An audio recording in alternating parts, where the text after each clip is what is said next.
Siang ini kita pagi di kuliah dasar pendidikan. Ini sudah minggu terakhir ya.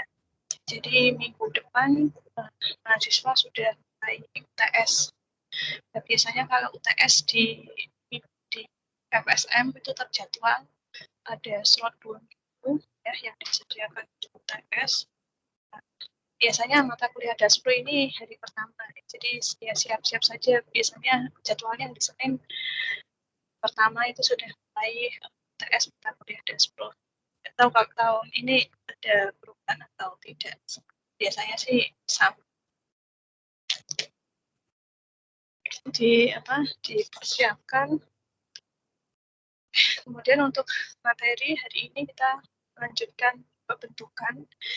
Di pertemuan kemarin kita sudah membahas konsep tipe bentukan dan contoh tipe bentukan yang sederhana, yaitu poin atau titik.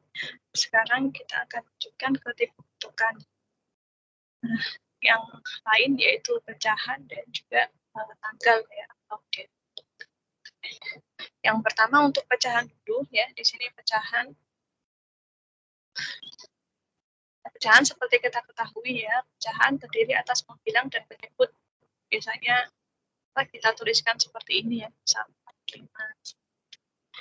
Jadi terdiri atas 2 bagian, bilang dan penyebut ya. Jadi nanti di sini untuk definisi tipenya ya, judulnya tipe pecahan, kemudian definisi dan spesifikasi tipe.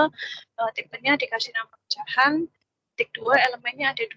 Di sini pembilangnya diistilahkan dengan n ya, yaitu tipenya adalah integer.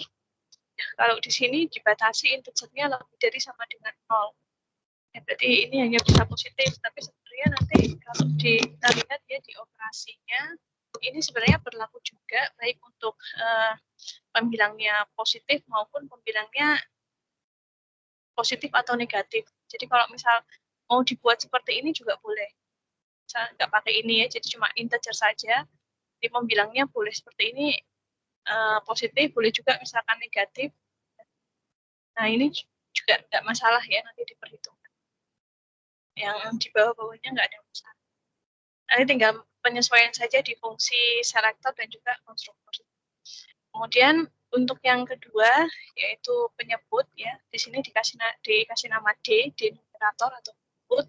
Nah di sini tipenya adalah integer lebih dari 0. Ya, jadi kalau misalkan kita buat integer saja di pembilangnya, artinya positif dan negatif sebuah pecahan itu bergantung pada tanda dari pembilangnya ya. Sedangkan kalau penyebut di sini harus positif dan tidak boleh 0. Karena kalau 0 nanti tidak terdefinisi ya. Contohnya 1/0 kan tidak terdefinisi ya. Jadi nggak boleh seperti ini.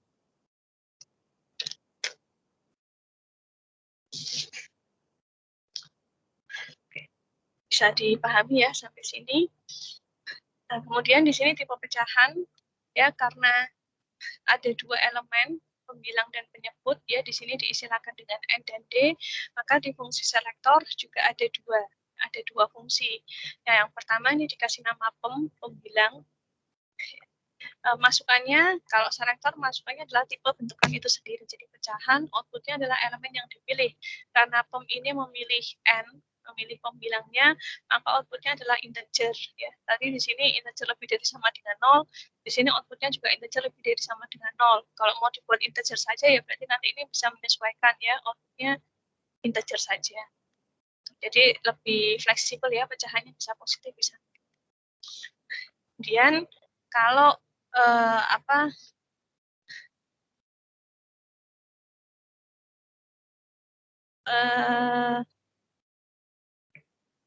penyebutnya ini ya, penyebutnya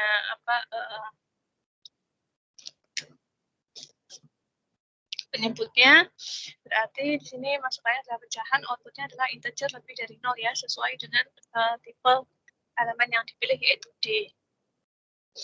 Oke, bisa diikuti ya sampai sini. Untuk selektor hanya definisi dan spesifikasi, jadi tidak perlu ada realisasi. Kemudian untuk konstruktor ya, di sini masukannya adalah kita list semua tipe pembentuknya, yaitu ada integer tadi ya, ini menyesuaikan ya, kalau mau positif ya positif, kalau mau bisa negatif ya silakan saja ininya dihapus aja ya. Integer, kemudian integer lebih dari 0. Outputnya adalah tipe yang dibentuk yaitu pecahan. Jadi untuk konstruktor di sini ada 2 parameter. Karena apa? Karena pecahan punya 2 elemen. Kemudian untuk definisi dan spesifikasi operator terhadap pecahan, ya di sini dibuat beberapa fungsi, yaitu ada fungsi aritmatika, penjumlahan, add p, ya masukannya adalah 2 pecahan, outputnya adalah sebuah pecahan. Ya. Jadi add p ini menjumlahkan p1 dengan p2. Kemudian ada sub p, ini juga sama ya, sub p, mul p, div p, ini masukannya 2 pecahan, outputnya adalah pecahan. Kalau sub ini mengurangkan, P1 dikurangi P2, mul itu untuk perkalian, P1 kali P2, kemudian div itu adalah untuk pembagian, ya. Jadi P1 dibagi dengan P2. Yang terakhir, real di sini adalah untuk mengubah ya dari bentuk pecahan ke bentuk desimal, ya ke bentuk real. Jadi misal 2/3 itu nanti mau diubah jadi misalkan berarti 0,667 ya. Contoh saja ya.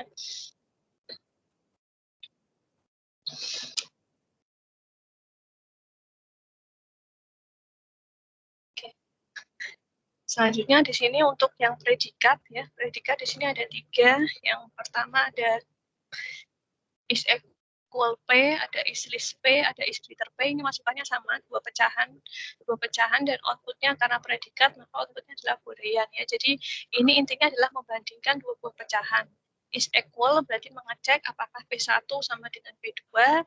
Is list berarti mengecek ya apakah P1 kurang dari P2. Is greater berarti juga mengecek apakah P1 lebih dari P2. Seperti itu. Ya. Nah, kemudian kita coba ya merealisasikan. Bagaimana cara kita merealisasikan? Kita bisa buat dulu contoh perhitungan manualnya. Nah, ini misal kita mau menjumlahkan pecahan ya. Pecahan. Nah, ini caranya ini kalau kita menjumlahkan pecahan gimana? Cara kalau kita menjumlahkan pecahan. Kalau kita menjumlahkan pecahan, apa yang kita lakukan dulu pertama? Mencari penyebut. Ya, samakan penyebut. Samakan penyebut ya. Di sini tidak ada batasan ya penyebut harus dibentuk yang paling sederhana. Jadi cara gampangnya kita nyamakan penyebut bisa kita kalikan aja. Ya. Kalau mungkin di matematika kan kita pengennya bentuk yang paling sederhana ya. Jadi kita cari KPK-nya. Nah ini sementara di contoh ini kita ambil sederhananya saja. Jadi ya penyamakan penyebut supaya lebih mudah bisa kita kalikan saja ya. Ini kan berarti 3 dikali 4 ya. Oke, 3 kali 4. Dan kalau untuk atasnya berarti gimana? Dikali silang. Bu. Kali silang ya. Berarti ya, betul ya, kali silang. Masih ingat ya. 2 kali 4 ditambah dengan 3 kali 1 ya. Atau 1 kali 3. Oke. Silang ya, betul. Nah, kalau ini kita sudah dapat caranya seperti ini, ya, berarti kita sudah bisa mengkonversi nanti ya cara ini ke dalam notasi fungsional untuk mengisi bagian realisasi. Tadi kan ini masih definisi spesifikasi ya. Sekarang kita coba tulis realisasinya. Realisasinya berarti gimana ini? P P1, P2. Ya. Realisasinya adalah di sini kita lihat NP masukannya adalah 2 pecahan ya, P1, P2. Outputnya adalah sebuah pecahan.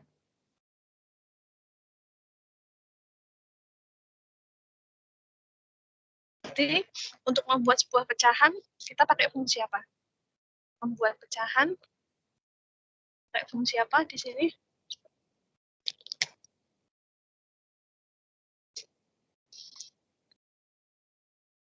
Membuat pecahannya, ya, MACP ya. Kita bisa pakai fungsi MACP.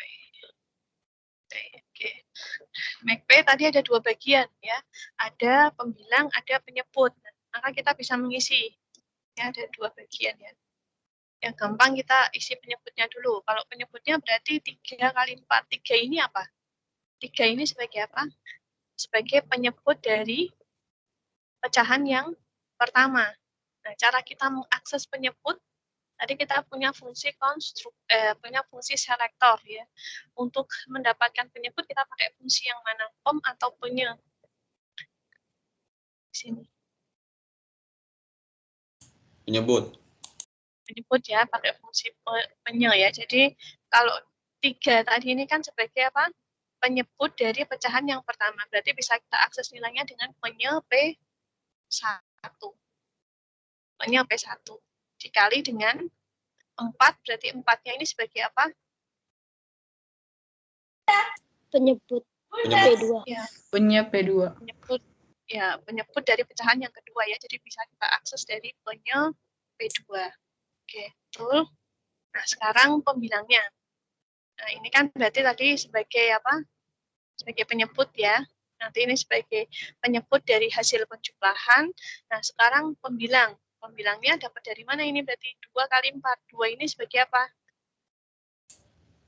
Pembilang P1. Pembilang P1. Ya, benar ya. Pembilang P1 dikali dengan 4. 4 sebagai apa? Penyebut P2. Penyebut P2. Ya, betul. Penyebut P2. Dan ditambah dengan 1 kali 3, 1 sebagai apa di situ? Pembilang P1. Bilang P1. P2.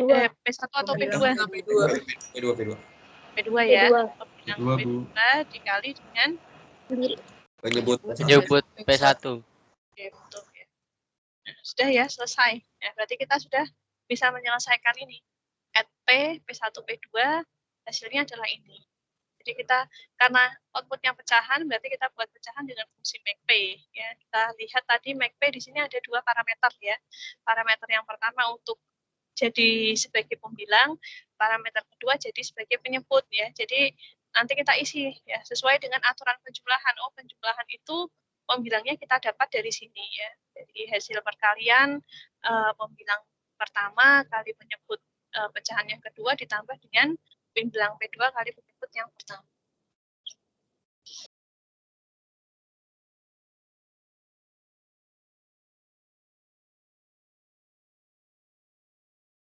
Lalu penyebutnya kita dapat dari hasil kali penyebut P1 dengan penyebut P2. Udah ya sampai sini ya. Oke, sekarang ke yang berikutnya pengurangan yang sub. Yang sub hampir sama dengan penjumlahan ya. Kita sebenarnya tinggal apa ini?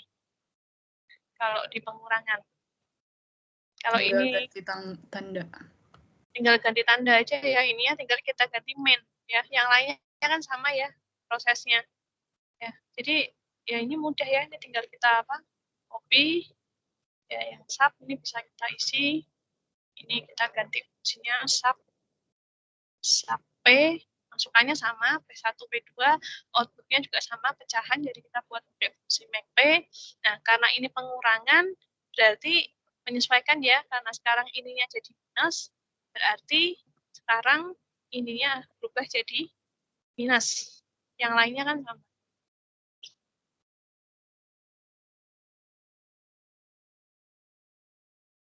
Oke, gitu ya. Yang pengurangan udah ya. Ya, bisa ya mengkonversi aturan apa istilahnya aturan dalam dunia nyata gitu ya, aturan yang seharusnya ke dalam sintak atau kode fungsional ini. Itu kemudian perkalian. Kita kalau mengalihkan pecahan gimana ini? Mengalihkan pecahan. Pembilang dikali penyebut. Pembilang kali pembilang, penyebut kali penyebut gitu ya. Berarti ini ya tinggal aja ya 2 kali 1 ditambah dengan 3 kali 4. Berarti realisasinya bisa kita tulis mol P, masukannya ada 2, ya di situ 2 pecahan, P1, P2. Realisasinya, fungsi apa dulu yang kita panggil?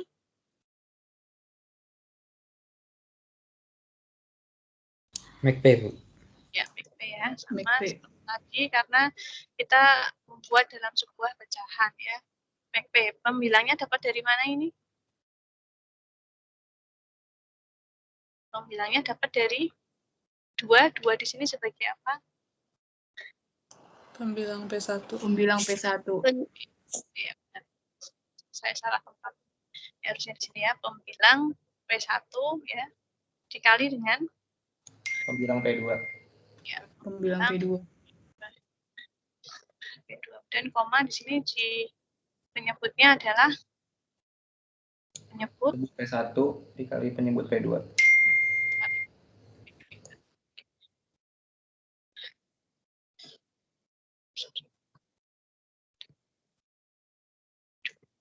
udah ya, sampai sini ya. Oke, begitu juga nanti yang apa, pembagian ya. Bagiannya ini div. Nah, kalau pembagian berarti apa? Kita kali kebalikan ya. Kali kebalikan berarti 2 kita kalinya dengan 4. 2 kita kalinya dengan 4, yang 3 kita kalinya dengan 1. Ini tinggal kita ubah saja aturan apa notasi fungsional div P 1 P 2. Ya. Pecahan jadi kita panggil fungsi MacP dulu seperti biasa. Contoh-contoh sebelumnya pembilangnya didapat dari 2 di sini sebagai apa? Pembilang P1. Pembilang P1. Pembilang P1. Bilang P1 dikali dengan Penyebut P2. ya, P2. penyebut P2. Penyebut P2 betul. Kemudian sebagai penyebutnya 3 di sini sebagai apa? 3 kali 1, 3-nya sebagai Penyebut P1 Penyebut P1. Penyebut P1. dikali pembilang P2.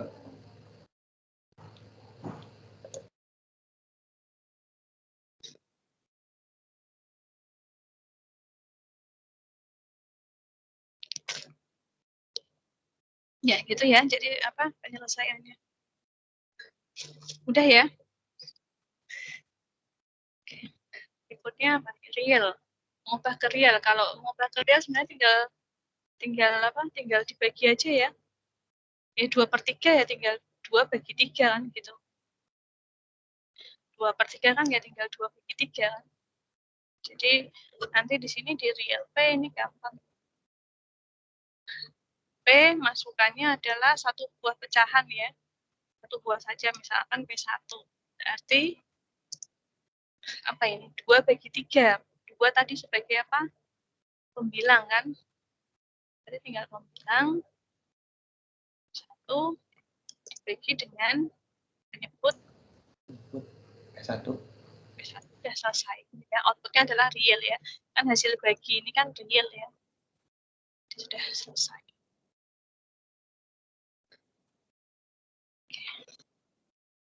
Ada yang kurang jelas? Atau ada yang mau ditanyakan dari pembahasan tadi? Berarti kalau untuk yang real P itu nggak usah pakai MacP lagi, Bu? Iya, nggak usah pakai MacP karena outputnya di sini adalah real, bukan pecahan. Ya, kalau yang contoh-contoh sebelumnya kan outputnya diminta pecahan, jadi kita harus membuat pecahan. Cara kita membuat pecahan adalah kita memanggil fungsi konstruktor dari pecahan yaitu MacP. Sedangkan yang real outputnya di sini kita lihat ya, output fungsinya adalah real, jadi kita nggak perlu membuat pecahan atau dengan kata lain kita tidak perlu memanggil fungsi MacP.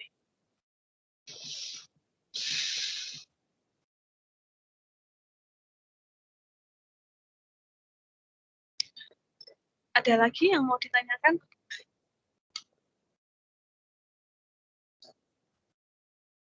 Udah ya, jadi kalau misalkan kita mau buat apa programnya gitu ya, kita mau buat realisasinya bagaimana ya, kita hitung dulu maksudnya kalau penyelesaiannya secara nyata itu bagaimana. Baru nanti di situ kita bisa terjemahkan ya dari sini, oh kalau kita melakukan pembagian itu caranya seperti ini. Dari sini ya kita nanti bisa menerjemahkan ini ke bentuk seperti ini. Jadi kita apa namanya?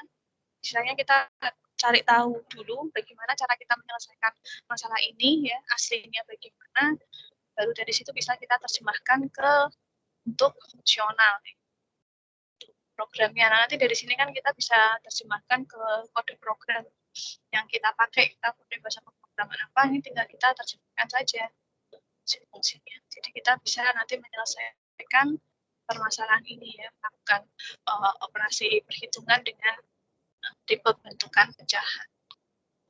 Oke, ini udah. Nah, berikutnya ini contoh yang apa ini? Oh, yang predikat ya, yang ada tiga ya, ada is equal, is less, dan is greater. Oke. Nah, sekarang kalau kita membandingkan pecahan ya, membandingkan pecahan biasanya apa yang kita lakukan? Cara kita membandingkan pecahan bagaimana? Misalkan kita mau mengetahui 2/3 ya, dengan 3/4 ini sama atau tidak. Cara kita gimana ya? Membandingkan pecahan itu. Ada banyak cara ya di sini. Ada yang mungkin punya ide caranya bagaimana? Ada banyak cara di sini.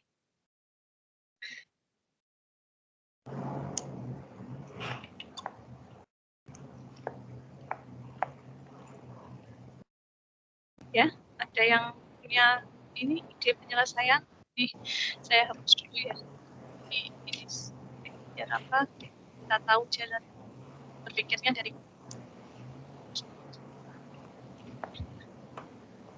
gimana caranya?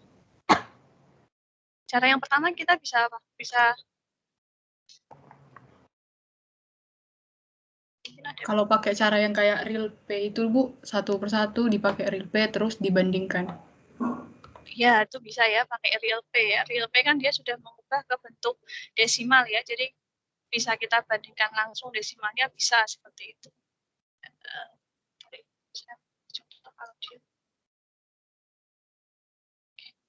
Bisa ya, tadi bisa. Nanti di sini ada banyak alternatif nih. Bisa pakai. Jadi kalau kita sudah di atas sudah ada real P, boleh kita langsung panggil fungsinya real P1. Ini kalau untuk kesamaan dia is equal, berarti boleh seperti ini langsung. Real P1 sama dengan real, ini real, namanya real P ya. Real P, jadi ada P di sini. Real P sama dengan real P2. Gini ya tadi dengan Mbak siapa?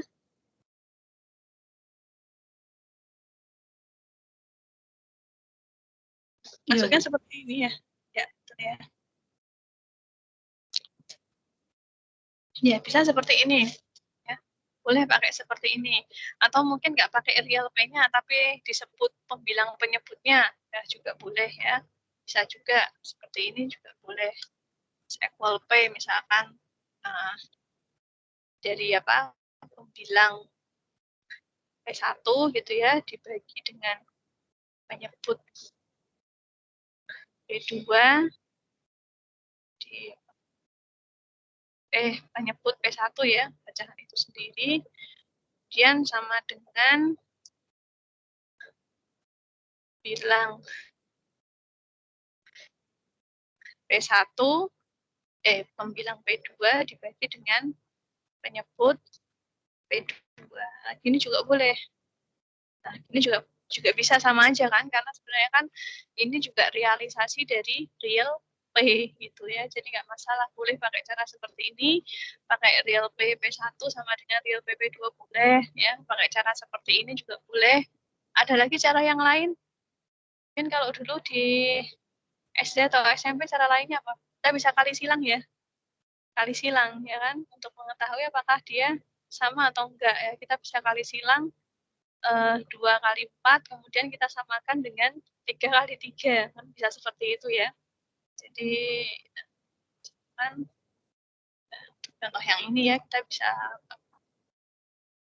kali silang misalkan 2 kali 4 ya, kemudian ini kita samakan dengan 3 kali 3, kan bisa seperti ini juga ya. Bisa ya seperti ini.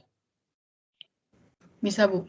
Bisa ya, jadi ini bisa juga jadi alternatif. kali silang. Kalau kali silang berarti lain. Saya tulis dari awal aja. Ketiga. Oke, di sini ya. Kita tulis dari awal saja. Berarti kalau kali silang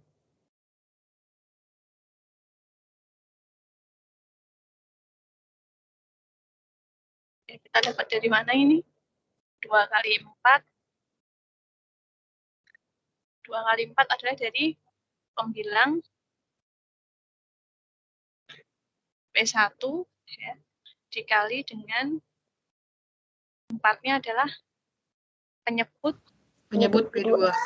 ya, penyebut P2. Lalu disamakan dengan 3 kali 3. 3 yang pertama dari misalkan ini ya pembilangnya dulu. Sorry, di sini ya. Bilang P1 ya dikali dengan pembilang P2 ya. Pembilang P2 dikali dengan penyebut P1. Boleh seperti ini.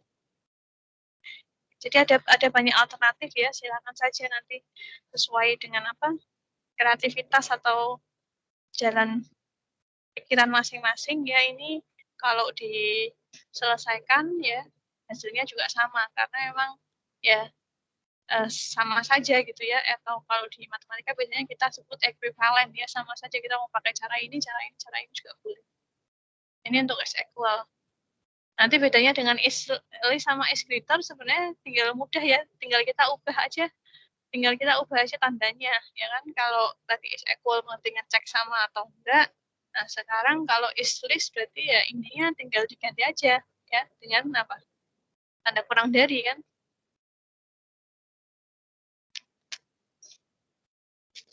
Ya, kita ubah aja dengan tanda kurang dari seperti ini. Ya, selesai. Tinggal disesuaikan tadi is less.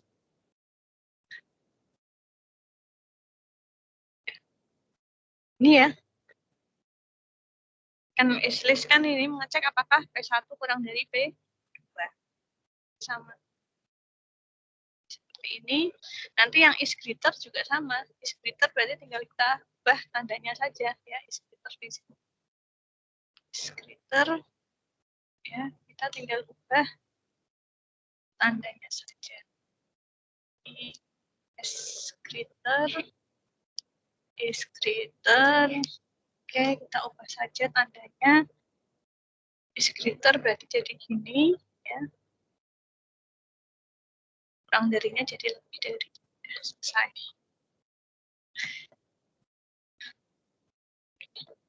Mudah ya untuk contoh yang pecahan ini. Ada yang mau ditanyakan di sini?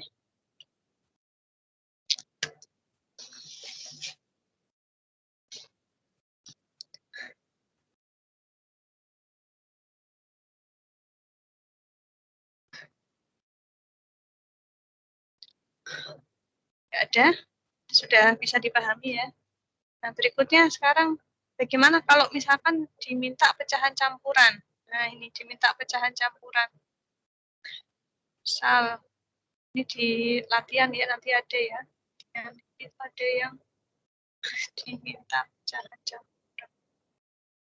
Nah, ini bagaimana jika kalau pecahan tersebut, pecahan yang tadi kita bahas kan dia hanya terdiri dari 2 elemen. Yang ada penyebut. Nah, sekarang bagaimana kalau misalkan kita diminta untuk pecahan campuran? Pecahan campuran itu yang biasa kita kenal seperti ini ya. Misalkan 2, 1/3. Nah, seperti ini ya. Jadi ada bilangan bulatnya. Ya, jadi di sini nanti ada 3 elemen. Ada bil di sini adalah bilangan bulatnya. Bilangan bulatnya di sini integer, jadi bisa integer apa? Positif, bisa integer negatif ya. Jadi bisa 2/3, bisa juga nanti misalkan -3, misalkan -3, 1/4 ya, boleh seperti ini. Nah, kemudian untuk N, untuk penyebutnya, kalau di sini ada bilangannya, biasanya tanda itu sudah mengikuti bilangan bulatnya ya. Jadi untuk pembilang biasanya di sini malah dia harus positif ya, harus positif, tapi boleh juga 0 ya kalau pembilang. Jadi di sini harusnya integer lebih dari sama dengan 0. Ya, karena kan nggak lazim ya, misalkan kita ada pecahan seperti ini kan nggak lazim. Misalkan 2, min 1/3 kan nggak ada ya. Atau min 3, kemudian min 1/4, ini kan nggak lazim kan pecahan seperti ini. Betul ya? Nah, ini kan nggak lazim ya. Jadi, kalau pecahan campuran ya bilangan bulatnya nanti di sini yang bisa memiliki tanda positif atau negatif ya. Kemudian nanti untuk pembilangnya berarti dia tinggal positif ya. 0 juga boleh ya. Kalau 0 kan berarti dia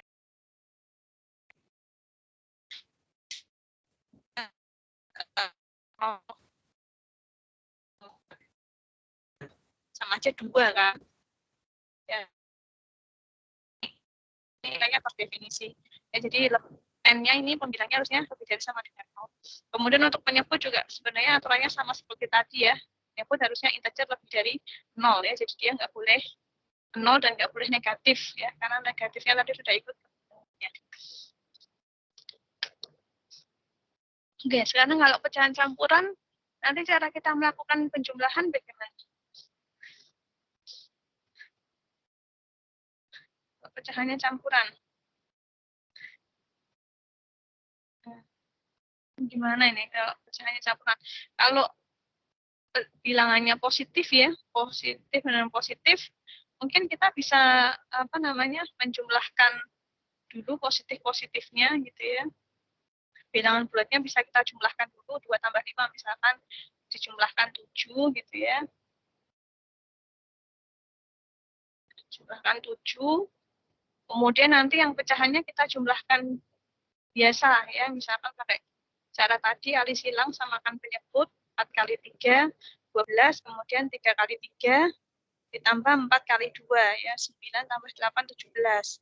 Nah, habis ini kita sederhanakan. Ini kan karena melebihi ya, harusnya ininya pindah ke sini 1 ya, jadi 8, 5/12. Itu kalau positif, kita bisa jumlahkan dengan cara seperti itu. Tapi sekarang kalau misalkan negatif,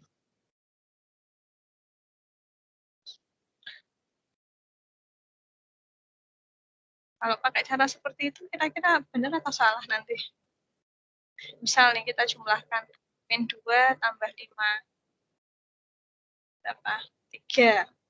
Ya, terus yang atas kita jumlahkan 3/4 tambah 2/3 gitu. Salah ya nanti hasilnya ya. Bisa dicek nanti ya. Kalau pakai cara seperti ini, ya jelas saja nanti hasilnya nggak betul ya. Karena kan min 2 3/4 ini kalau kita ubah ke bentuk pecahan kan harusnya jadi berapa? Kalau kita ubah jadi pecahan biasa.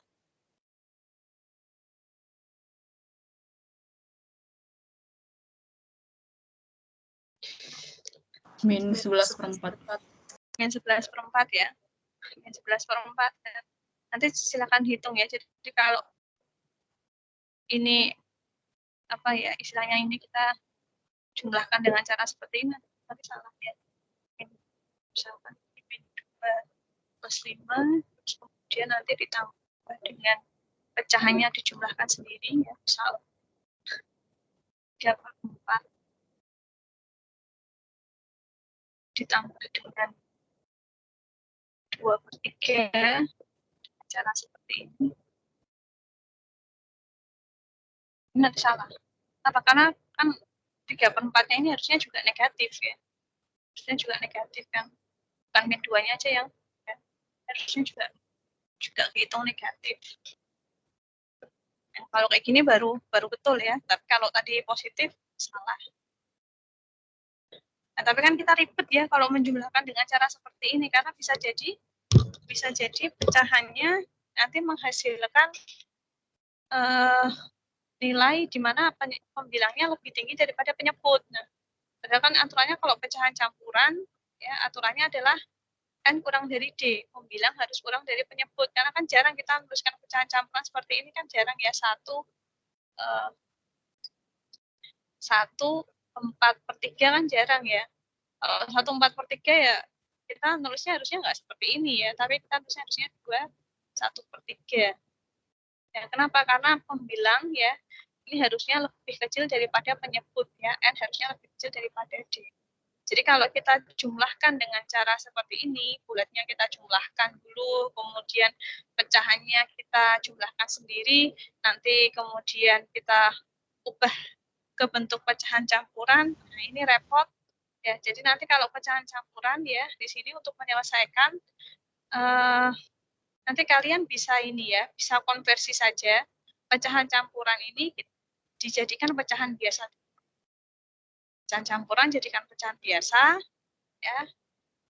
Nanti setelah dapat hasilnya dikembalikan lagi. Hasilnya kan masih dalam pecahan biasa, dikembalikan lagi ke pecahan campuran. Itu malah kita merubahnya sekali.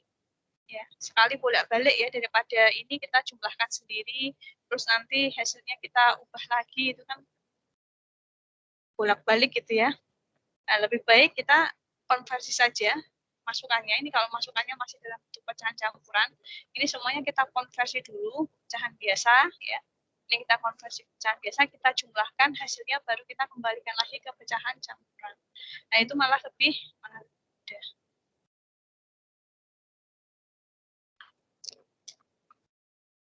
Nah, cuma nanti untuk mengkonversi, ini perlu diperhatikan ya, saat kita mengkonversi pecahan biasa ke pecahan campuran. Ya, ini kita mesti lihat tandanya ini. Ya, kalau bilangan bulatnya caranya gampang ya. Gimana cara konversi pecahan biasa? Gimana ini kalau positif?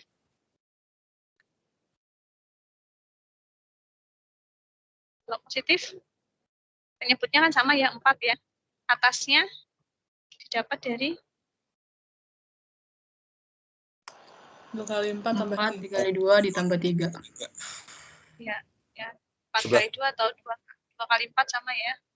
Ya, 2 kali 4 tambah 3. Ya, dari sini. Tapi nanti hati-hati kalau ya. Hati-hati kalau negatif. Kalau negatif min 2,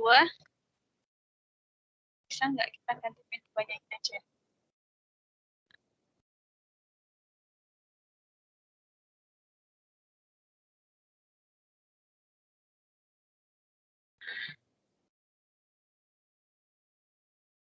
Benar nggak kalau seperti ini? Min 2 kali 4 tambah 3, min 8 tambah 3. Nanti jadinya malah min 5/4. Ya. Nggak jadi min 11/4, malah jadi min 5/4.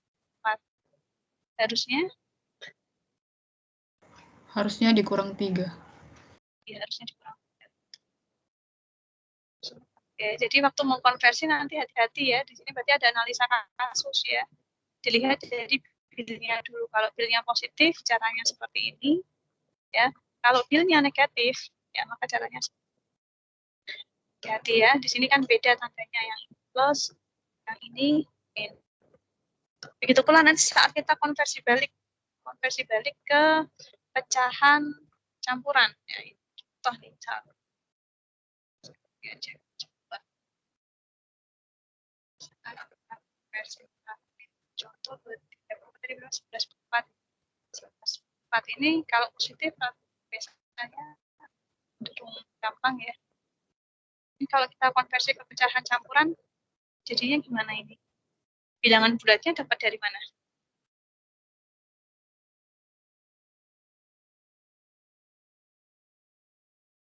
Ini kan 11 div 4. Ya, 11 div 4 ya. Kan 11 bagi 4, kita ambil bulatnya. Berarti kita bisa dapat dari 11 div 4. Dan untuk pecahannya, penyebutnya sama ya, 4. Yang atas, berarti apa? 11 mod 4. Ya, sisanya ya. Sisanya. Berarti kan 11 mod 4. Ya, seperti ini ya. Tapi hati-hati kalau ini negatif. Caranya juga beda. Kalau 11-nya negatif. Nah, ini hati-hati karena kan kita div bilangan negatif kan beda ya. 11 div 4 dengan min 11 div 4 kan beda. Nah, ini kalau div, kalau min 11 ininya min, ini nggak berlaku ya. Jadi hati-hati. Nanti silakan nih dicek lagi ya caranya gimana ini kalau ininya negatif. Nah, tentu saja nggak mungkin caranya sama seperti ini. Pasti nanti di sini ada perbedaan. Silakan nanti di kotak-atik ya. Ini nanti akan saya jadikan penugasan ya, penugasan terakhir pecahan campuran. Jadi nanti gampangannya gitu ya. Nanti untuk melakukan operasi-operasi ini tadi ya, mulai dari add, sub, mul, div ya, dan yang lainnya ya gampangannya kita ubah saja ke pecahan biasa, lalu kita lakukan perhitungan ya dengan cara seperti yang kita pakai di pecahan biasa, hasilnya kita kembalikan lagi ke pecahan campuran. Jadi kita tinggal bikin fungsi untuk ini aja. Fungsi untuk konversinya tadi ya. Konversi pecahan biasa, pecahan campuran ke pecahan biasa ya, dan pecahan biasa ke pecahan campuran. Cuman ini hati-hati, nanti ada sedikit perbedaan ini ketika bilangan kalau kita konversi dari campuran ke biasa ya, nanti ada perbedaan ketika filenya positif dan filenya negatif. Saat kita konversi dari pecahan biasa ke pecahan campuran, ini pun juga ada perbedaan ya ketika pembilangnya positif dan pembilangnya negatif. Ya. Silahkan ya yang ini dicetak. Yang pasti berbeda ya, nggak mungkin pakai cara yang sama. Itu untuk pecahan. Nah, kita lanjut untuk yang penanggalan ya, atau date.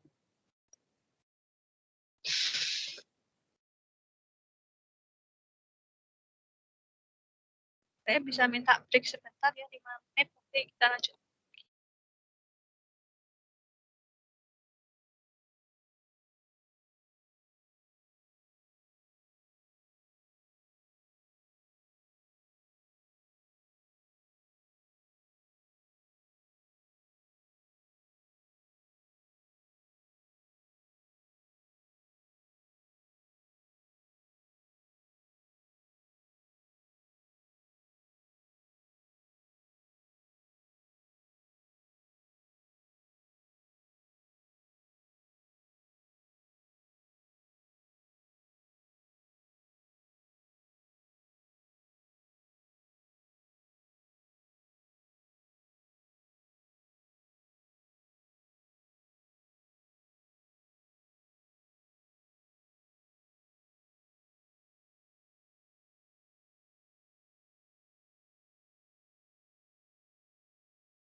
Oke, baik, saya lanjutkan lagi. Suara saya sudah bisa didengar lagi ya? Bisa, Bu. Bisa, Bu. Sudah, Bu. Ya, oke. Berikutnya untuk tipe date ya atau penanggalan. Nah, tanggal di sini ini terdiri atas 3 komponen, yaitu ada hari, bulan, dan tahun. Nah, kemudian di sini untuk masing-masing komponennya ini dibuatkan tipe sendiri ya. Untuk hari ini pakai tipe HR, integer sampai 31. Bulan di sini pakai tipe bulan, integer 1 sampai 12, dan tahun di sini pakai integer lebih dari 0. Jadi nanti di sini yang di tipe date, di sini ada 3 komponen, D tipenya HR, M tipenya PLN atau bulan, Y tipenya tahun. Ya boleh seperti ini atau boleh langsung misalkan misalkan seperti ini juga boleh ya, misalkan tipe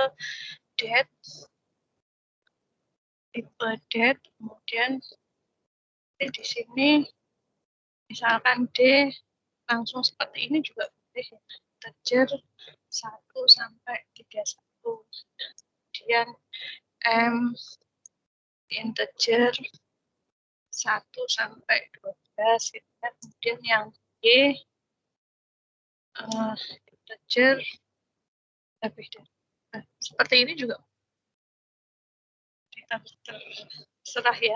Kalau ini kan dia langsung pakai integer ya. Kalau yang di diktat ini dia dibikinkan tipe terlebih dahulu ya. Pakai cara seperti ini juga bisa. Tapi di sini tipe utamanya adalah tipe date. Nah, kemudian di sini untuk selektor ya, selektor karena date punya 3 komponen, maka di selektor nanti kita juga membuat 3 fungsi ya. Fungsi yang pertama di sini adalah fungsi D untuk mengambil harinya ya, jadi masukannya adalah date, tipenya sesuai dengan komponen yang diambil. Yang diambil adalah komponen D bertipe HR, maka outputnya adalah HR. Ya, kemudian untuk fungsi yang kedua, months di sini mengambil bulan, ya, masukannya adalah date, outputnya adalah bulan. Yang year di sini mengambil tahun, jadi masukannya date, outputnya adalah tahun.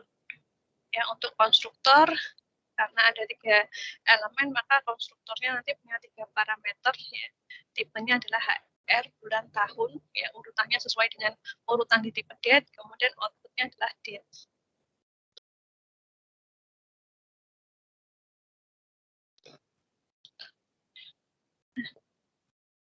Selanjutnya untuk definisi dan spesifikasi operator atau fungsi lain terhadap date. Nah, di sini ada beberapa fungsi yang dibuat. Misalkan yang pertama di sini ada fungsi next day. Ya, next day masukannya date, tipenya outputnya adalah date. Jadi next day ini mengembalikan satu hari ya atau hari keesokan dari sebuah tanggal. Masukannya adalah ada sebuah tanggal ya, di sini next day date berarti menghitung date yang merupakan keesokan hari dari tanggal D yang diberikan. Oke. Ini kita bahas dulu ya fungsi-fungsi apa saja. Tadi ada next day, kemudian ada yesterday, ini kebalikannya ya, berarti hari sebelumnya, ya, 1 hari sebelumnya. Kalau next and day ini berarti n hari setelahnya. Ya, jadi masukannya ada 2, di sini ada date dan ada n-nya ini dalam bentuk integer. Outputnya adalah sebuah hari, outputnya adalah sebuah tanggal atau date.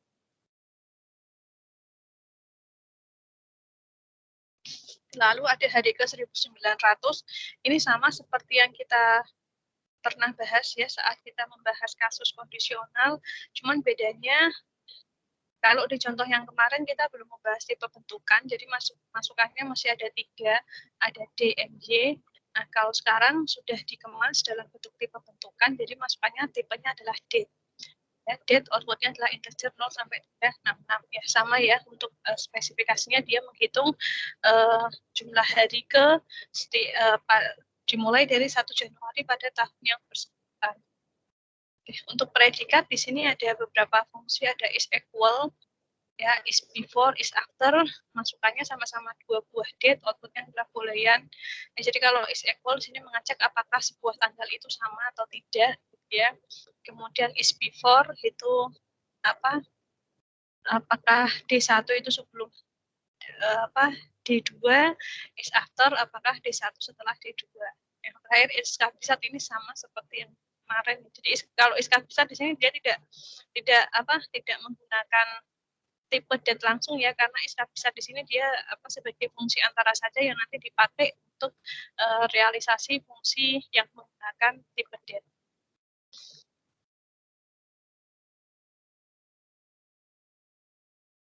Akan bahas bagaimana cara kita membuat realisasi dari fungsi,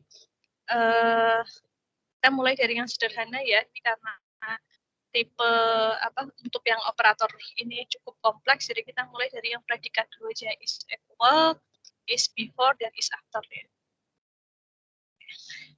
Misalkan untuk yang is equal. Kalau untuk yang is equal ini harusnya gampang ya. Is equal berarti kan dia sama persis ya. Sama persis. Ya. Kalau is equal berarti logikanya bagaimana? Is equal D. Masukannya ada 2 buah. Dan misal di sini pakai D-nya besar apa kecil? Pakai D besar aja ya. D1, D2.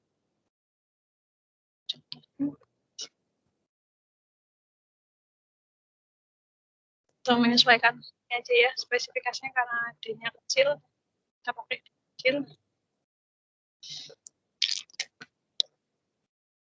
Oke, gimana ini logikanya untuk yang is equal? Kalau sama kan gampang ya. Kalau tanggal sama atau tidaknya berarti apa? Semuanya kan harus sama ya.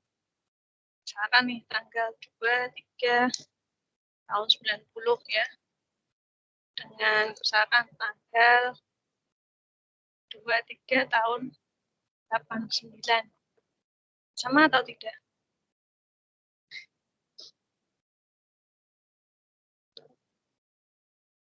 Halo? Beda ya. Jadi kalau sama kan berarti apa? Semuanya harus sama kan? Harinya harus sama, bulannya harus sama, tahunnya juga harus sama. Jadi kalau kita realisasikan di sini, caranya gimana? Untuk mengambil hari, tadi kita bisa pakai fungsi D ya. Jadi kalau di sini mau direalisasikan berarti D1 ya, sama dengan D2. Terus penyambungnya pakai apa? GN. Oke, dan ya dan atau N ya. Kalau di sini sifatnya berarti N. Sekarang apanya berarti yang harus sama? Bulan. Ya, bulan kita ambil pakai fungsi months ya, selektornya. Selektornya yang ini ya, tadi ada day, months, dan year.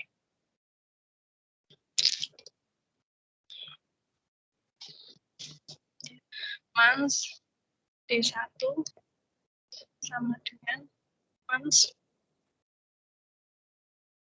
D2. Terakhir tahun, Bu. Tahunnya ya, berarti year 1 dengan year. Kalau nyamakan gampang ya, tinggal seperti ini. Sekarang kalau is before sekarang gimana?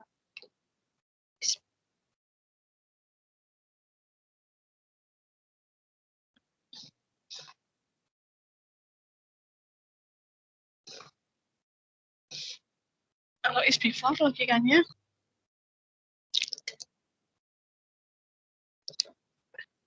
tanggal itu sebelumnya, pertama kita lihat dari apanya dulu? Tahunnya ya. Kalau tahunnya beda seperti ini, maka udah pasti kalau ini is before, ini D1, ini D2, jawabannya pasti false ya. Karena tahunnya ini sudah kedahuluan ya. Jadi kalau tahunnya, kita pertama kan lihat tahunnya ya. Tahunnya kita tinggal bandingkan apakah tahunnya sebelum atau enggak gitu ya. Kalau tahunnya sudah bukan sebelumnya, ya maka kita bisa menyimpulkan kalau seperti ini pasti jawabannya adalah adalah false ya. Kalau misalkan kita ditanya is before. Nah, seperti ini. Pasti jawabannya adalah, ya pasti ini hasilnya adalah false. Kenapa? Karena tahunnya 90 lebih dulu dari 90 kan setelah 89 ya. Jadi tanpa kita melihat bulan tanggal, kita sudah bisa menyimpulkan kalau ini false. Nah, kemudian kalau misalkan tahunnya sama, maka berikutnya apa yang perlu kita lihat?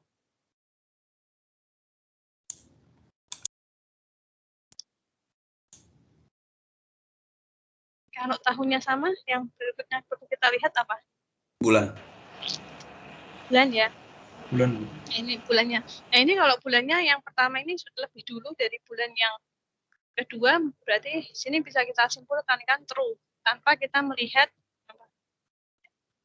false ya. Ini false tanpa melihat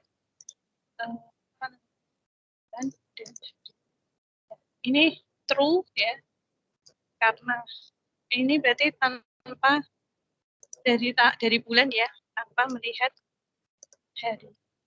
Bisa kita simpulkan. Nah, sekarang kalau misal bulannya sama 8 misalnya, tanggal 21. Jadi kalau bulannya sama, tahunnya sama, baru kita lihat apa? Lihat harinya ya. Jadi ini false. Lihat hari karena dan ini kan tahun berbeda ya. Ya, bisa kita simpulkan ini tahun sama dan yang berbeda. Sudah dapat logikanya di sini, berarti apa dulu yang perlu kita bandingkan saat is before? Kalau kita buat realisasi is before, kita perlu bandingkan apa dulu? Yang paling penting tadi adalah apa? Tahunnya, Bu. Tahunnya ya. Tahun, Bu. Ya, tahun yang paling penting ya. Jadi kita bisa cek tahunnya sama atau tidak ya. If tahun tadi kita bisa menggunakan fungsi year ya. Year D1 ya. Tidak sama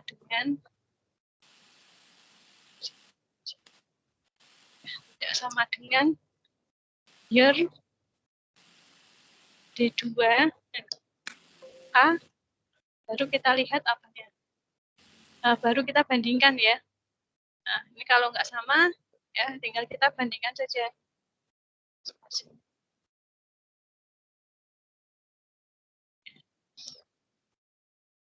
Nah, ini baru kita bandingkan. Year D1 kurang dari year D2. Ya. Jadi kalau tahunnya nggak sama, true atau false-nya kita lihat saja ya dari tahunnya, apakah year D1 kurang dari year D2. Kalau year D1 kurang dari year D2 berarti kan ini hasilnya true ya. Kalau year D1 ternyata lebih besar dengan year D2 berarti ini hasilnya adalah false. Nah, kemudian else-nya nanti ya, karena di sini if tidak sama dengan, berarti else-nya kan ketika apa? Ketika tahunnya sama ya. Else-nya di sini berarti ketika tahunnya sama. Di else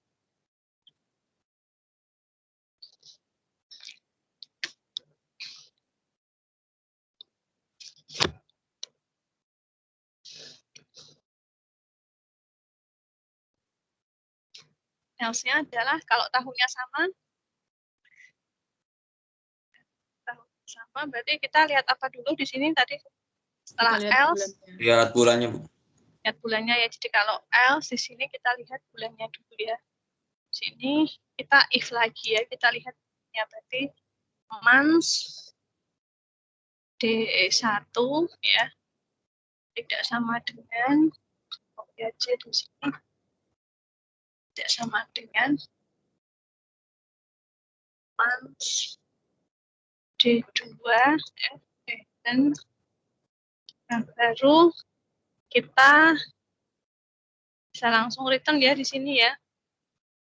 Months D1 kurang dari months D2.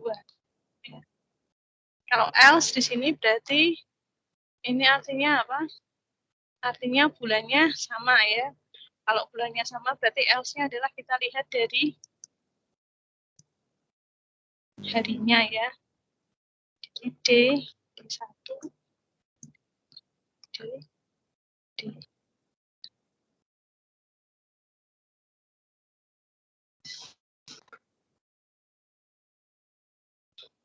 Ya, bisa dimengerti alurnya dari sini. Ya. Ini nanti saat penulisan menyesuaikan ya, if-nya berarti karena dia apa support ya, jadi harus dikasih garis bawah. Ini mungkin banyak yang apa terlewatkan ya saat saya memberi contoh di sini supaya apa penulisannya bisa lebih cepat. Nanti saat menulis ya di ini ya dilengkapi ya, maksudnya lebih rapi lagi nanti misalkan seperti ini and ini ya harusnya pakai garis bawah gitu. Biar lebih cepat. Bisa dipahami ya logikanya ya. Jadi tanggal kan kita lihat dulu ya, before atau tidaknya kan pertama yang menentukan adalah tahun. Jadi kalau tahunnya tidak sama, baru kita bandingkan aja apakah sebelumnya. Else berarti ketika tahunnya sama baru kita lihat bulannya. Kalau bulannya nggak sama, kita langsung cek saja apakah dia sebelumnya. Kalau tidak, maka kita cek harinya. Seperti itu. Itu untuk is before. Nanti untuk yang is after sebenarnya sama ya. Is after kita tinggal ubah-ubah saja nih sebenarnya. Ya. Is after tandanya tinggal dirubah ya. Kurang dari jadi lebih dari, kurang dari jadi lebih dari. Tinggal seperti itu aja, sama. Logikanya. Ada yang mau ditanyakan? Di sini untuk yang fungsi predikat menggunakan apa? Penanggalan untuk date.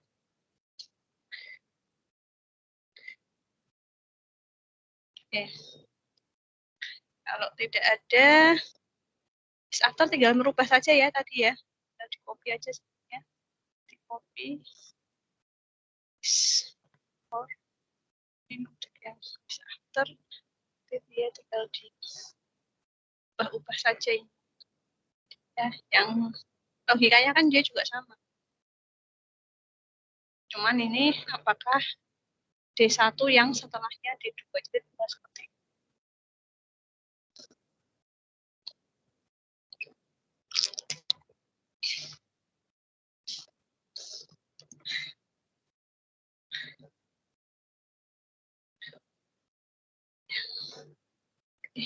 Ada pertanyaan sampai sini?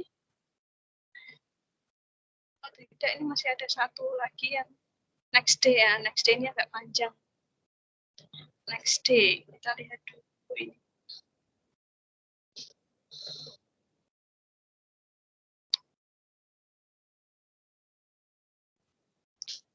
Next day masukannya adalah sebuah tanggal, outputnya adalah sebuah tanggal ya. Jadi menghitung hari keesokannya ya, atau keesokan harinya dari sebuah tanggal. Nah, keesokan hari ini nanti akan bermacam-macam ini, bergantung pada tanggal yang dimasukkan. Nah, contoh, kalau masukannya adalah next day 1180. Ini kasus ketika apa? Ketika yang dimasukkan itu bukan akhir bulan. Ya, tanggal 1 kan bukan akhir bulan ya. Ini bukan akhir bulan, maka next day-nya apa? Kalau bukan akhir bulan. Gampang ya. Next day-nya dari tanggal 1 adalah tanggal 2 ya. Tanggalnya tinggal ditambah dengan 1. Jadi kalau di sini masukannya tanggal 1, maka outputnya adalah tanggal 1 plus 1. Jadi tanggal 2, bulan dan tahunnya sama. Ini nanti berlaku juga untuk hari yang lainnya ya. Meskipun dia bukan tanggal 1, tapi ketika selama dia belum bukan akhir bulan, maka formulanya sama. Nah, tinggal tanggalnya dimajukan 1 ya. Misalkan kalau ditanya next day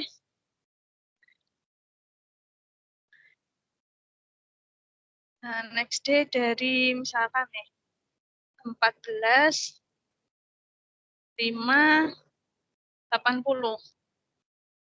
Nah, berarti jawabannya adalah berapa? 15, 5, 80. 15 Ya. 5 Ya, betul ya, 15, 5, 80 ya. Dari mana polanya? Polanya adalah 14 ditambah 1, ya, bulannya sama, tahunnya sama, kan? Seperti itu. Jadi, 15, 5, 80 ya. Jadi, selama dia bukan akhir bulan, ya, artinya dia bukan tanggal akhir bulan, maka polanya seperti ini. Ini berlaku juga ya, nanti untuk semua bulan, untuk semua tahun. Setuju ya? Berlaku nggak untuk bulan apapun kan sama kan, mau bulannya bulan Januari yang berakhir 31, mau bulannya bulan Februari yang berakhir 28 atau 29 ya, selama dia bukan akhir bulan, ataupun Desember ya, selama dia bukan akhir bulan, maka polanya adalah tanggalnya dimajukan 1 ya, harinya dimajukan 1, dan bulan dan tahunnya adalah 6. Nah, sekarang kalau tanggalnya berupa akhir bulan.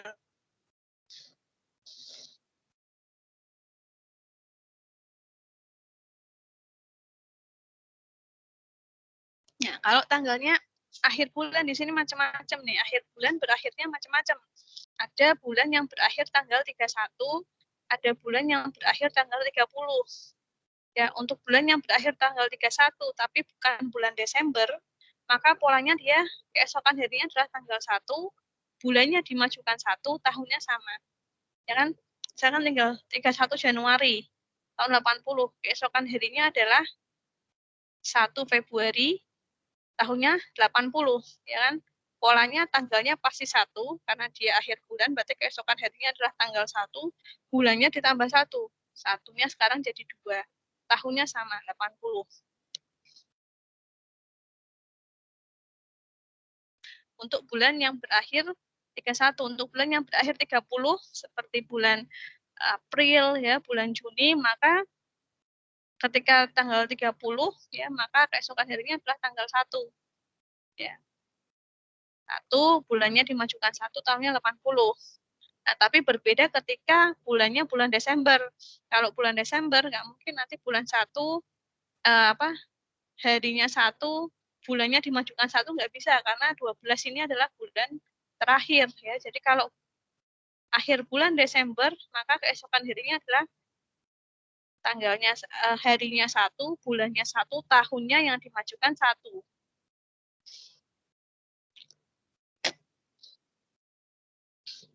Bisa dipahami ya dari berbagai kemungkinan kasus ini ya. Ini berarti kita sedang melakukan analisa kasus ini ya. Nah, sekarang beda lagi nanti ketika Februari ya. Februari bergantung pada tahunnya ya. Kalau tahunnya kabisat, Februari berakhir 29. Kalau bukan tahun kabisat, Februari berakhir 28. Jadi next day dari 28 Februari bergantung pada tahunnya ya. Ketika tahunnya kabisat, maka next day dari 28 Februari adalah 29 Februari. Ya, ini kalau tahunnya kabisat tahun 80. Tapi kalau tahunnya bukan tahun kabisat, misalkan tahun 81, maka next day dari 28 Februari adalah 1 Maret. Ya, karena bulannya hanya berakhir sampai tanggal 28 saja. Ya, bisa dipahami ya, dari sini berbagai macam kemungkinannya. Maka di sini kalau kita analisis tadi ya, nah ini banyak variasi ini, pertama akan sangat tergantung pada bulannya gitu ya. Jadi nanti di next day, realisasinya di sini next day pertama dilihat dari bulannya ya, depend on month day ya. Next day masukannya sebuah tanggal D, pertama dia lihat dulu dari bulannya, depend on month day. Nah, di sini kemungkinan yang pertama adalah untuk bulan yang berakhir 31 ya. Jadi month day sama dengan 1, or month day sama dengan 3 ya, Januari, Maret, or Mei, or Juli ya, or Agustus, or Oktober. Yang Desember karena tadi ada perlakuan yang berbeda saat akhir bulan, jadi dia pisahkan sendiri ketika bulannya Desember.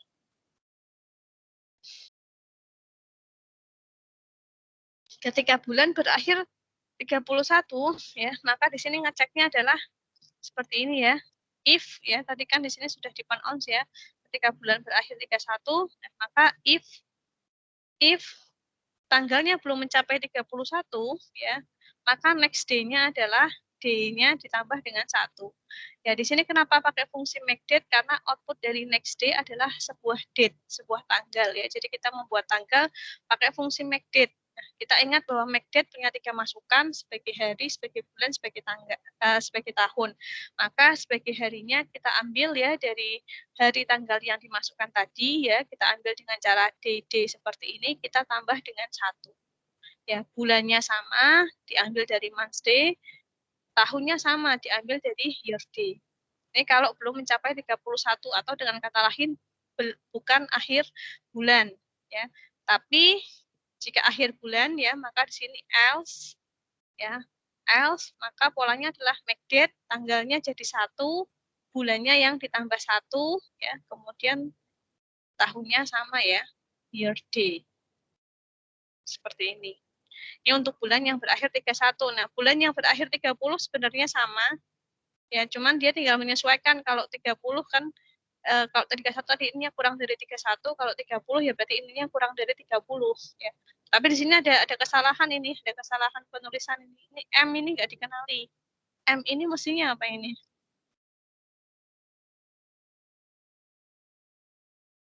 Ya. M ini mestinya apa? Ada yang tahu? Mungkin ini kan salah ya, nggak dikenali ya. M itu apa? Nggak ada kan di sini, masukannya dia adalah D. Tiba-tiba di sini muncul M.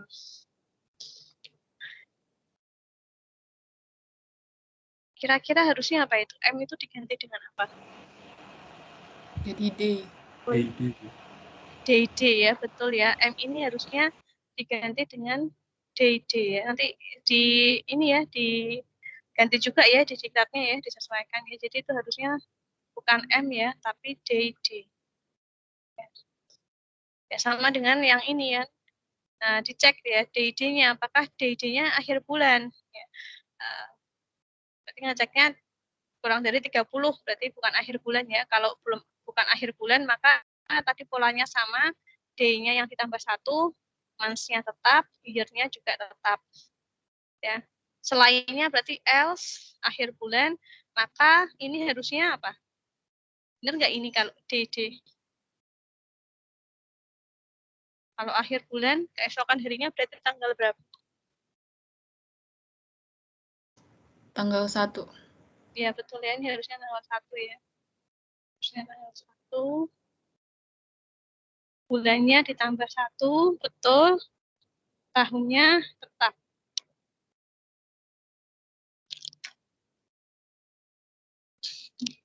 Untuk yang Desember, ini juga sama ya. Tadi M-nya ini salah. Harusnya apa? DD ya. Ketika belum mencapai 31, polanya sama. Harinya yang ditambah 1, bulan tahunnya tetap. Nah, tapi ketika mencapai 31, akhir bulan, ya sekaligus akhir tahun, karena dia Desember, maka next day-nya adalah tanggal 1, bulan 1, year-nya yang ditambah dengan 1. Bisa diikuti ya, sampai sini ya. Nah, yang agak lebih panjang ya analisis kasusnya nanti yang Februari ya. Februari kalau dia belum mencapai 28, maka nggak masalah mau dia kabisat, bukan kabisat, rumusnya pasti seperti ini, polanya pasti seperti ini. D-nya ditambah 1, month day, year day. Kalau belum mencapai 28 ya, kan nggak berpengaruh apakah kabisat atau nggak kabisat, kan pasti sama. Ya, ini harusnya nggak ada ya, nanti ini dihapus sendiri, ini harusnya nggak ada ya. Jadi kalau dia tanggalnya 28, baru dia ngecek kabisat atau bukan ya. Kalau kabisat, tahunnya kabisat, berarti keesokan hari dari 28 ya, kalau D-nya 28, keesokan harinya adalah 29 ya, D-nya ditambah dengan 1, month tahunnya tetap ya. Tapi kalau tahunnya D-nya tidak sama dengan 28 di sini ya, berarti dia 29 mungkin yang dimasukkan ya. maka keesokan harinya adalah 1 month day plus 1 dan year day ya. Atau di sini else-nya ya berarti dia bukan tahun kabisat, keesokan harinya adalah else make date 1 month day plus 1 year day seperti itu.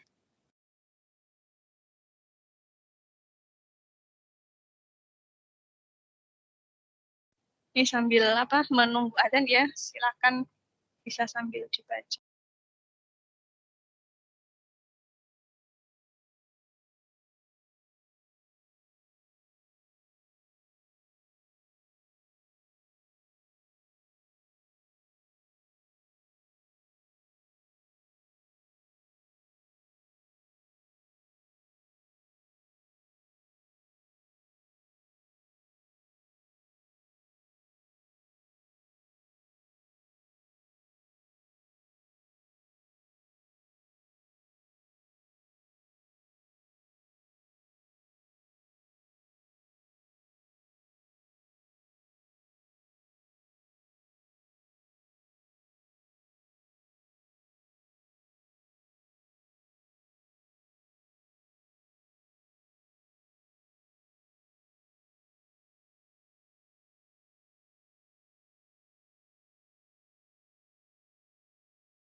Ya, oke.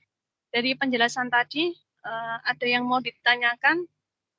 Jadi untuk next day ya, kan bervariasi tadi bergantung pada bulannya. Jadi pertama di sini dia depend on dulu dari bulannya ya. Yang kelompok pertama ini adalah bulan berakhir 31 ya. Kemudian ini yang hampir sama adalah bulan berakhir 30 ya. Cuman bedanya kalau ini kurang dari 31, kalau ini kurang dari 30 ya. Lalu hampir sama lagi bulan Desember ya. Cuman bedanya di else-nya ya, di else-nya, karena kalau di akhir bulan maka next day-nya adalah tahun baru ya. Jadi 1 Januari tahunnya maju 1. Nah, yang nanti berbeda perlakuan di sini ketika bulan Februari ya. Bulan Februari kalau tanggalnya belum mencapai 28, polanya sama, DID plus 1, tapi kalau tanggalnya sudah mencapai 28, maka kita cek dulu kabisat atau bukan ya. Kalau kabisat, ya, kalau kabisat kita cek tanggalnya 28 enggak. Kalau tanggalnya 28 berarti besoknya masih tanggal 29. Nah, tapi kalau bukan, berarti di sini masukannya adalah 29, next day-nya adalah tanggal 1. Ya. Kemudian kalau bukan tahun kabisat, berarti next day-nya adalah tanggal 1. Oke, yang lebih seperti itu ya caranya untuk yang next day. Oke, sampai di sini ada yang mau ditanyakan dulu sebelum saya tutup? Nanti untuk penugasan saya akan berikan di kulon ya, nanti mahasiswa bisa mengerjakan. Ini yang pertama tugasnya nanti adalah ini ya, yang pecahan campuran. Tadi bisa dibuat fungsi-fungsinya nanti, definisi, spesifikasi, dan realisasi untuk pecahan campuran. Ya, sama seperti pecahan biasa, nanti ada penambahan, penambahan, pengurangan, perkalian, pembagian, dan seterusnya sama. Cuman masukannya adalah pecahan campuran. Ya, ini satu lagi ya ketinggalannya. Jadi kalau sebelumnya di contoh-contoh ya kita hanya untuk output itu pasti hanya berupa satu tipe saja ya. Nanti memungkinkan juga kalau misalkan kita buat program outputnya itu lebih dari satu juga boleh ya. Jadi kalau misalkan outputnya lebih dari satu tapi nggak mau spesifik dibuat tipe bentuk,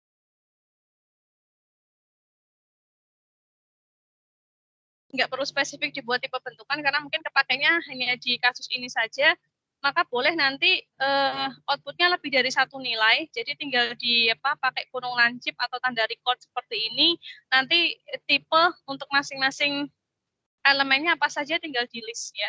Misalkan ini konversi dari detik menjadi hari, menjadi hari, kemudian jam, menit, detik gitu ya, maka kan outputnya kan nanti ada beberapa bagian ya. Ada yang menyatakan hari, ada yang menyatakan jam, menyatakan detik, menyatakan menit. Nah, boleh nanti di bentuk record seperti ini ya, boleh. Ya, jadi nanti tinggal di list aja. Oh, yang hari itu tipenya adalah integer lebih dari 0, kemudian yang jam integer 0 sampai 23, kemudian yang menit dan detik ini masing-masing integer 0 sampai 59. Jadi nanti outputnya bentuknya seperti ini. Ya. Ini misal nanti masukin, karena yang gampang berapa ya, misalkan 86400 ya, misalkan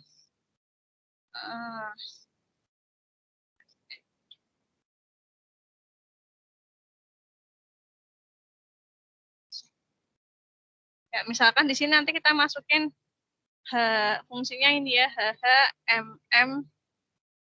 MMDD kita masukin misalkan berapa ya, 86400 tadi ya yang gampang ya, 86400 ya, maka nanti outputnya ya, ini outputnya nanti adalah, ini contoh di aplikasi ya, maka nanti outputnya bentuknya seperti ini ya, outputnya bentuknya seperti ini, karena 86400 kan dia satu hari ya, jadi satu hari 0 jam ya, 0 menit 0 detik seperti itu.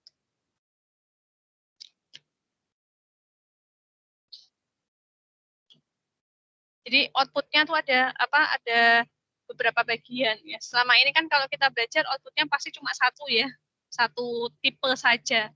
Nah, bisa juga nanti outputnya ada beberapa bagian, masing-masing bagian bisa punya tipe yang berbeda-beda, seperti ini boleh. Ya, ini yang dinamakan tipe bentukan tanpa nama ya. Jadi fungsi dengan rank tipe bentukan tanpa nama, boleh juga seperti itu jika diperlukan. Baik, kalau tidak ada yang ditanyakan, untuk presensi ada yang terlewat? Ibu, presensi saya tadi bermasalah, Bu. Dengan siapa? Christian Joshua Nathanael, Bu. Pakai apa, Z atau pakai? Pakai CH, Bu. CH. Oh, Christian. Iya, Bu, Christian. Oh, ini ya, Christian Joshua. Oke, ada lagi?